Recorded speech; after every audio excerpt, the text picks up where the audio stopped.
एक बात समझ में नहीं आता है हमको, जब बीजेपी के छोड़ करके कोई और जेल में होता है और वहां पे कुछ होता है तो लोग डायरेक्ट बीजेपी पे उंगली उठाते हैं।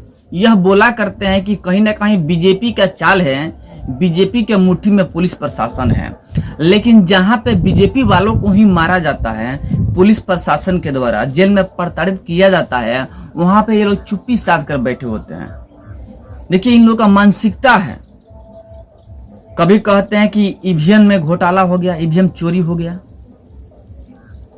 जहां से ये लोग जीतते हैं वहां ईवीएम सही है, जहां से ये लोग हार जाते हैं वहां पे ईवीएम में घोटाला हो गया। कहना शुरू करते हैं कि चुनाव आयोग बीजेपी के साथ में मिली हुई है, बीजेपी के साथ में चल रही है चुनाव आयोग और ईवीएम में घोटालेबाजी हो रहा है। इन लोग की यही मानसिकता है। पंजाब से ये लोग जीतते हैं तो कहते हैं कि सब कुछ ठीक ठाक है, लेकिन अगर यूपी से योगी आदित्यनाथ जीतते हैं तो ये लोग बोलते हैं कि ईवीएम में घोटाला हुआ है। इनकी मानसिकता ही यही है, घूम फिर के ईवीएम में ही जाते हैं। देखिए ईवीएम हैक होता है भाई साहब, जानते हैं कैसे होता है? जान के आपके पैरों तले जमीन खिसक जाएंगे। ईवीएम हैक होता है कब? जब पब्लिक के दिल में जो नेता खड़ा हुआ है वो बैठ जाता है ना, तब हैक होता है। क्योंकि पब्लिक जाती है ना तो आंख मूंद कर उसी बटन पर उंगली रखती है जिसे वो लोग चाहते हैं। जिसे पीएम नरेंद्र मोदी हैं। पीएम नरेंद्र मोदी भारतवासियों के दिल में बसे हुए हैं, उनकी कार्यशैली सभी भारत में छाए हुए हैं, विदेश तक नाम है पीएम नरेंद्र मोदी का। आज सभी जनता यह जानती है, जिसकी वजह से ईवीएम हैक हो जाता है भाई। क्योंकि पब्लिक जाता है ना तो डायरेक्ट पीएम नरेंद्र मोदी का ही बटन दाबता है। आप अभी वैसा काम कीजिए ना, पब्लिक के बीच में जाइए, समीकरण बनाइए, तब तो पब्लिक आपको वोट देगी, तो आप ही के साथ में भी ईवीएम हो जाएगा। लेकिन ऐसा आप कर सकते नहीं है, लेकिन ब्लेम जरूर कीजिएगा कि ईवीएम हैक हो गया है। देखिए इन लोग की मानसिकता यही है। अभी देखिए अरविंद केजरीवाल जी जेल में हैं, तो उनके सहयोगी क्या कह रहे हैं कि अरविंद केजरीवाल के साथ में जेल में जायती हो रहा है, क्योंकि बीजेपी वाले जेल प्रशासन को हाथ में रख चुके हैं, कंट्रोल कर रहे हैं, उनके इशारे पे जेल प्रशासन कार्य कर रहे हैं। देखिए मानसिकता देखिए, जेल प्रशासन इनके इशारे पे कार्य कर रहे हैं। राहुल गांधी जी पे केस होता है, तेजस्वी यादव जी पे केस होता है, गुजरात के अहमदाबाद में राहुल गांधी पे केस होता है, गुजरात के अहमदाबाद में तेजस्वी यादव पे केस होता है। गुजरात हाई कोर्ट इन लोगों को जेल देती है, लेकिन ये लोग फाइट करते हैं सुप्रीम कोर्ट में। सुप्रीम कोर्ट में जाकर के राहुल गांधी को बेल मिल जाता है, हाई कोर्ट को फटकार मिलता है। तब यहां पर नहीं बोलेंगे कि बीजेपी के साथ मिले हुए हैं कोर्ट, यहां पर हम ही ठीक थे।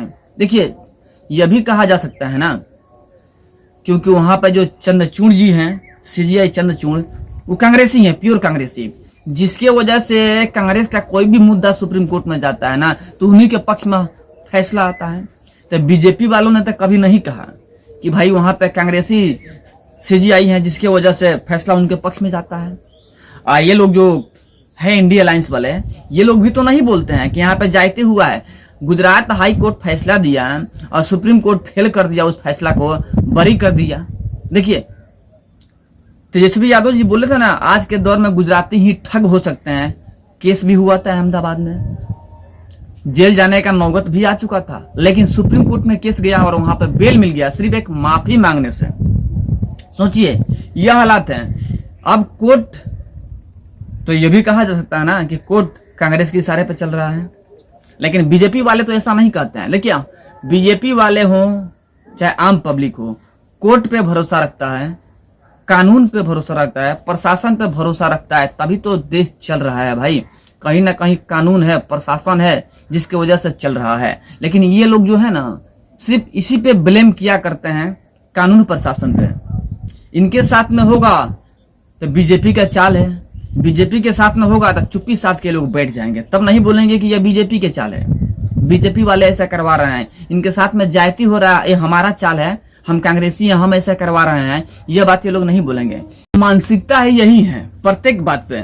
जहां से हारेंगे वहां से बीजेपी का चाल है, ईवीएम हैक हुआ है, जहां से जीतेंगे वहां पब्लिक का प्यार है, उनको पब्लिक ने वोट दिया है। इसी सोच के साथ में ये लोग आगे बढ़ते हैं। लेकिन एक बात जान लीजिए, पब्लिक को भी पता है, पब्लिक भी ये बात देख रही है ना कि ये लोग कर क्या रहे हैं। ये लोग अपने लिए ही जीते हैं, भारत के लिए सोचते ही नहीं हैं, अपने बारे में सोचा करते हैं हमेशा। राहुल गांधी देखिए, तेजस्वी यादव जी देखिए, तेजस्वी यादव जी का नवरात्र में ही एक वीडियो वायरल होता है मछली खाते हुए, जबकि रामनवमी है, रामलला को उन्होंने अपमान करने का कार्य किया तेजस्वी यादव जी। सभी लोग नवरात्र में बिजी हैं, रामलला का रामनवमी मना रहे हैं, त्योहार का दिन है, छठ है, चैती छठ है, लेकिन इसी बीच में तेजस्वी यादव जी मछली खाकर वीडियो वायरल करते हैं। कहना क्या चाहते हैं? यानी सनातनियों को ठेस पहुंचाना चाहते हैं। जब ईद पड़ता है, रोजा पड़ता है, तो मुसलमान भाइयों को बुलाकर रोजा खुलवाते हैं, लेकिन जब दशहरा पड़ा तो जो दशहरा में भूखे हुए हैं उनको फलाहारी न करा करके आप खुद मछली का सेवन कर रहे हैं। यानी कहीं ना कहीं एक धर्म को टारगेट कर रहे हैं। देखिए, आप मुसलमान भाई का रोजा खुलवाइए, बहुत अच्छा बात है, बहुत बड़ी बात है, साथ में हिंदू भाइयों का भी फलाहार करवाइए। हिंदू के पर्व में आप मछली क्यों खा रहे हैं? कहना क्या चाहते हैं? यानी एक पक्ष को खुश करने के लिए दूसरे पक्ष को तकलीफ में डाल रहे हैं, उनको ठेस पहुंचाने के कार्य कर रहे हैं, सनातनियों को ठेस पहुंचाने के कार्य कर रहे हैं।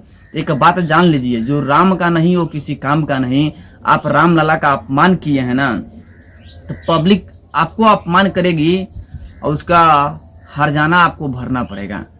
चुनाव तो आ ही गया है ना, बहुत दिन तो है नहीं, आपकी असली औकात पता चल जाएगी। बस थोड़ा दिन वेट कर लीजिए, 1-1.5 माह की बात है, वेट कर लीजिए, सामने रिजल्ट आ जाएगा कि कौन कितने पानी में है, कौन पब्लिक के दिल में राज कर रहा है, कौन पब्लिक को गुमराह कर रहा है। यह सारी बात सामने आ जाएगी, बस थोड़ा सा वेट कर लीजिए। राहुल गांधी भी वही हैं।